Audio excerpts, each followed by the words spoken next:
자, 그래서 자 183페이지 자 앞부분 녹화 못했는데 자 그래서 어음 등록은 일단 했습니다. 이렇게 해서 지급어음을 발행하기 위한 어음 등록을 마쳤으면 그 다음에 이제 회계 처리하는 거예요. 자 여러분 10월 20일 날짜죠. 183페이지 수행과제는 10월 20일입니다. 자, 10월 20일로 날짜 입력하시고 자, 설명을 다시 한번 보면은 주식회사 대신에 외상매입금을 전자어음을 발행해서 지급했다. 이런 건이거든요. 그 어음이 130만 원짜리예요. 자, 외상매입금과 지급어음이라는 개정 과목을 사용해서 이걸 회계 처리해야 되는데 두 개가 다 부채죠. 두 개가 다 부채예요. 자, 부채는 감소한 부채는 차변에 기입하는 것이고 증가한 부채는 대변에 기입하는 거죠. 거래의 8요소 여러분 아시잖아요. 부채는 차변에서 감소하고 대변에서 증가한다. 그러면 여러분 외상매입금 부채 감소한 건가요? 증가한 건가요? 감소한 거죠. 상환했으니까. 그래서 차변에 외상매입금이 와야 돼요. 구분에 차변하시고 외상매입금. 거래처 코드도 입력하겠습니다. 대신. 적요는 이제 밑에서 골라서 이제 적요 등록되어 있는 걸 고른다면은 외상매입금 반제 어음 발행. 그리고 1300000 대변 지급어음이죠. 코드도 외상매입금하고 나란히 있어요. 251이 외상매입금, 252가 지급어음. 두 개가 다 매입채무죠. 거래처도 똑같습니다. 외상매입금 거래처에다가 어음을 발행하는 것이기 때문에 외상매입금 거래처도 대신이고 지급어음 거래처도 대신이에요. 그래서 2001 코드고 똑같이 들어가야 되고 적요는 엔터로 그냥 지나가시면서 복사를 한다고 생각하시면 되고 대변에 1300 플러스 엔터. 이게 이제 회계 처리죠. 그래서 먼저 어음 등록을 하고 그 다음에 회계 처리하고 자금 관리를 그 다음에 하는 겁니다. 근데 시험 문제에서는 이런 문제를 낼 때 등록된 어음을 사용할 것 이렇게 문제를 낼 수도 있습니다. 등록된 어음을 사용해라 라고 문제를 내면 아까 했던 어음 등록 작업은 생략하는 거예요. 지금은 우리가 등록을 해야 되기 때문에 등록을 한 겁니다. 그러고 나서 지급어음줄을 여기 밑에 놓으면 안 돼요. 빈줄은 안 되고 지급어음이 입력된 줄을 클릭해야 돼. 외상매입금 줄을 클릭해도 안 돼요. 지급어음이 입력된 줄 금액을 클릭해도 되고 여기에 전표 여기 대변이라고 하는 거 이런 데를 클릭을 해도 됩니다. 그리고 F3을 누르죠. F3을 누르면 밑에 이렇게 지급어음 관리 창이 나오지 않습니까? 어음 상태가 발행으로 되어 있고 어음 번호로 벌써 넘어가 있어요. 이건 무슨 상황이냐면 우리가 대변에 지급어음을 입력하기 때문에 발행 외에 다른 게 올 수가 없는 거예요. 발행 외에는. 그러니까 이건 어음 상태는 물어보지도 않는 거죠. 그 다음 작업으로 이미 넘어가서 지금 기다리고 있는 거예요. 발행을 했는데 어음 번호 어느 걸 썼느냐 이거는 조금 전에 등록한 것을 찾아야죠. 그래서 어음 번호를 여기서 더블 클릭을 하면 조금 전에 등록한 것을 찾을 수가 있습니다. 자, 근데 시험 보는 날 이제 여기서 더블 클릭했더니 등록된 어음이 한 열 몇 장이 있는 것 같더라. 그럴 수도 있습니다. 그건 왜 그럴까요? 백데이터로 시험 출제한 경우에 다른 어음을 많이 등록해 놓을 수도 있어요. 그 중에서 우리가 필요한 어음. 지금 여기 사진에 있는 이 번호 004-2024 1020 뒤에 1, 2, 3, 4, 5, 6, 7, 8, 9라고 하는 그 어음 번호를 찾으면 돼요. 여러 개 있다 하더라도. 자, 우리는 지금 이거 하나밖에 없습니다. 그러면 찾는 것도 시간이 안 걸리죠. 확인. 그리고 몇 가지를 더 해야 되는데 엔터 쳤을 때 커서가 어디로 가는가 보세요. 발행일로 갔어요. 10월 20일이죠. 어음 사진의 발행일 10월 20일 맞죠. 대개 발행일은 이 전표를 입력하는 이 날짜와 항상 같아요. 예, 지금까지 다르게 시험을 낸 적은 없어요. 발행일과 전표 입력한 날짜는 매번 같았습니다. 예. 자, 그러면 그 다음으로 넘어가 볼까요? 엔터 치면은 만기일로 갑니다. 만기일이 지금 10월 20일, 즉 발행일로 지금 복사되어 있어요. 만기일이. 근데 발행일과 만기일이 같은 어음은 있을 수가 없습니다. 예. 오늘 만기인데 오늘 발행은 무슨 말이 안 되잖아요. 그러니까 이건 당연히 고쳐야죠. 그래서 만기일은 우리 어음 사진에서 지급기일입니다. 지급기일. 그래서 지급기일이 2025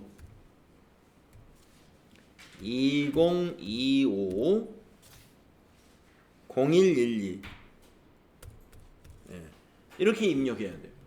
근데 며칠 전에 여러분 자금관리 시험 볼 때 제가 이와 아주 똑같은 형태의 문제를 냈었는데 지급어음에서 이 만기를 2025년으로 분명히 그때도 냈거든요. 근데 이 날짜를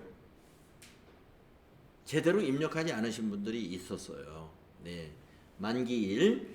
그래서 만기일에 혹시 발행이라고 날짜가 이렇게 있으니까 만기일이 입력됐나 보다 하고 그냥 넘어가 버린 거 아닌가 싶은데 이걸 안 고친 분 제가 아마 여기 날짜 틀렸다고 표시해 놨을 거예요. 시험지에 여러분 채점. 자, 2025년 1월 12일이 됩니다. 네, 그러면 이제 끝났어요. 엔터 치면은 커서가 이제 위로 올라갔죠. 네, 이것이 어음 발행에서 아주 단골로 나오는 지급어음 문제가 나왔다 그러면 이거 아니면 결제밖에 없어요. 네, 근데 가끔은 차변이 외상매입금이 아니고 차변이 상품인 것도 나올 수 있는 거예요. 상품을 매입하는 날 어음을 발행했으면 그때는 차변이 상품이고 대변이 지급어음입니다. 그런데 지금 이거는 상품을 매입하는 날 어음을 발행한 게 아니고 상품 매입은 과거에 했고 그래가지고 외상으로 매입을 했는데 그 매입 대금을 이번에 어음으로 발행해가지고 갚은 거예요. 그래서 외상 매입금이 차변이고 대변이 지급어음인 거고. 네. 원장님, 저희 어음 등록할 때 그 만기일 입력하잖아요. 지금 방금요. 어음 등록이 아니라 지급어음 관리할 때. 그 어음 등록할 때는 어음 등록할 때는 만기일이 없어요. 예. 어음 등록이라는 건 빈 어음을 은행으로부터 수령해가지고 수불장에다 넣어주는 거니까 만기일이 언젠지 이거는 아직 기록이 안 된 상태. 예. 어음 등록은 만기일이라든가 금액이라든가 이런 건 기록이 안 된 상태예요. 그러네요. 제가 그때 시험 볼 때도 이게 분명히 등록을 했는데 만기일이 안 바뀌어가지고 그때 당황했던 것 같아요. 만기일은 등록할 때가 아니라 지급어음 관리할 때 넣어주는 거예요. 네. 그렇습니다. 자, 그래서 이런 문제, 이 문제가 하나 있었고 다음 페이지로 넘어가 보면은요. 쉬운 문제를 낸다면은 이 문제를 냅니다. 지급어음에 관련해서 문제를 출제자가 한 문제 내고 싶어요. 근데 좀 쉽게 내고 싶어. 수험생들이 편하게 문제를 할 수 있도록 이 문제를 내면 거의 실수 없이 거의 다 맞아요. 예, 이 문제는 거의 실수할 게 없습니다. 자, 10월 24일 어음 결제. 아까 제가 지급어음에서는 만기를 결제라고 한다고 그랬죠. 자, 주식회사 한성에다가 발행한 전자어음 3,080만 원이 만기가 되어서 당사 국민은행 당좌 예금 계좌에서 지급 결제되었다. 만기일은 10월 24일이다. 예. 그래서 우리가 지급어음에서는 만기가 된 것을 결제라고 한다 이겁니다. 자, 그러면은 10월 24일 날 회계 처리를 합니다. 자, 일반전표 입력의 날짜를 10월 24일로 하시고, 자, 지급어음, 여기서 이제 지급어음 개정 과목 하나 나오고 당좌 예금 개정 과목을 찾을 수 있죠. 예. 자료 설명에 개정 과목이 다 드러납니다. 자, 한성에다 발행한 전자어음이다. 아, 발행한 전자어음은 우리가 지급할 의무가 있는 거지. 지급어음. 그 다음에 국민은행 당좌 계좌에서 지급 결제됐다. 아, 당좌 예금. 자, 지급어음은 부채요. 당좌 예금은 자산이죠. 먼저 지급어음을 따져보겠습니다. 지급어음 부채가 오늘 감소해야 되나요? 증가해야 되나요? 감소해야 되죠. 그래서 지급어음이 차변에 와야 돼요. 네. 엊그제 채점할 때 차대변을 바꿔서 쓴 거 제가 이렇게 S자 넣은, 예, 이건 바꿔야 된다 이렇게 표시한 거 몇 개 있습니다. 자, 차대변 헷갈리면 큰일 나죠. 그래서 지급어음이 차변에 옵니다. 차변. 지급어음 거래처는 한성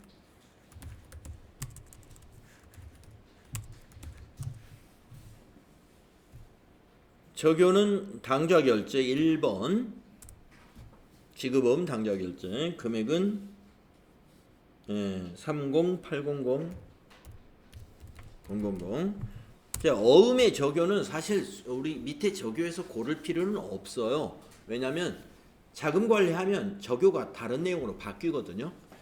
자, 그 다음에 대변은 당좌예금이죠. 102번 당좌예금 자산 감소. 당좌예금은 거래처가 꼭 은행이 되죠. 국민은행 당좌 엔터로 위에 거 복사하시면 돼요. 지급어음 당좌 결제 금액은 30800 000 3080만 원이죠. 그렇죠. 그리고 나서 지급어음줄을 클릭해 가지고 결제 처리하는 거예요. 그래야 지급어음 현황에 반영이 되는 거니까 지급어음줄 클릭하고 F3. 자, 지급어음 관리에 3번이냐 4번이냐. 지급어음이 차변에 오는 경우는 만기 때인 결제 때만 오는 것은 아니고 가끔 회수도 있을 수 있어요. 회수. 예.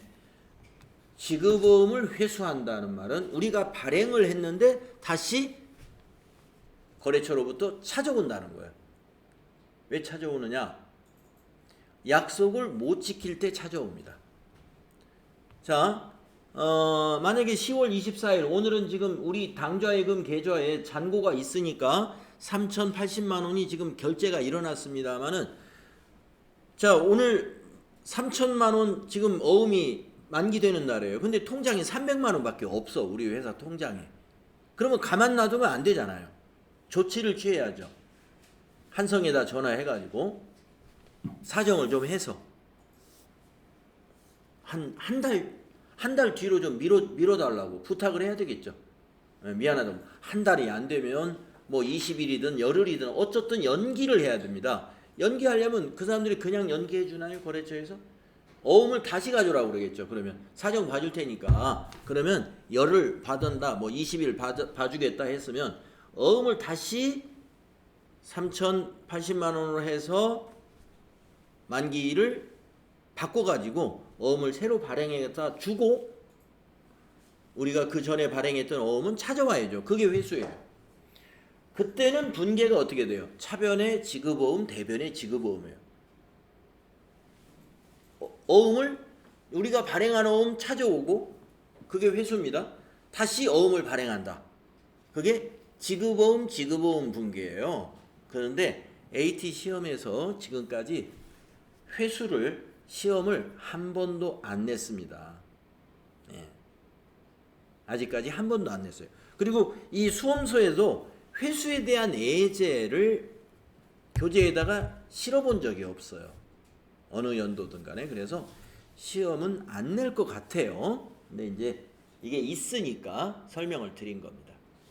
자, 그러면 지금은 결제죠. 그러면 엔터 치시고 어음 번호는 우리가 발행했기 때문에 우리 어음 지급어음 현황에는 있는 거잖아요. 그러니까 찾아야 돼. 더블 클릭하셔가지고 네, 한성에 발행한 7월 24일 날 발행했고 만기가 10월 24일인 게 보이죠? 선택하시면 결제나 만기, 받으러음의 만기나 지급어음의 결제는 어음번호 선택한 것이 마지막 작업이에요. 더 이상 할 내용이 없습니다. 엔터 치면 커서는 이미 위로 올라가 있습니다. 그래서 지급어음 문제 중에서 쉽게 문제를 내보고 싶다라고 하면은 대개 이렇게 지급어음의 결제 문제를 냅니다. 아주 간단하잖아요. 자, 이렇게 해서 지급어음에 관한 수행을 우리가 정리해 봤고요. 지급어음에 대한 것은 사실은 받으러음의 경우보다 아주 간단하죠. 몇 가지 없습니다. 자, 좀 쉬었다가 다음 시간에는